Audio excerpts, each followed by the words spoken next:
So venye Mungu alichukua matope, alibreathe life inakuanga spirit. So venye alibreathe spirit,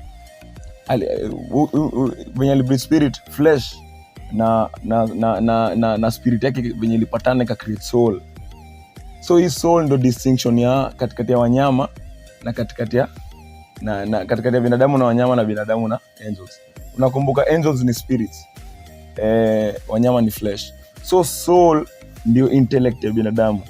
Haya, umeniuliza kwa nini wa separate kutoka kwa Mungu?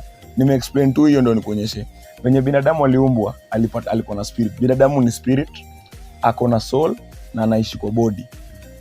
Nazarudia, binadamu ni spirit, ako na soul na anaishi kwa body. Inamaanisha sasa nime-confess mimi kimwili, si ndio? Nime-confess, nime-receive Christ, si ndio? Nimesha confess.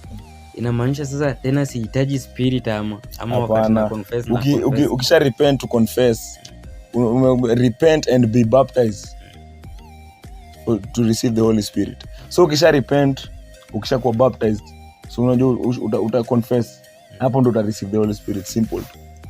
Lazima uwe na Holy Spirit. Holy Spirit inamaanisha uja confess ama ujaamini. Hebu jaribu kuleta kwa righteousness, nasikianga tu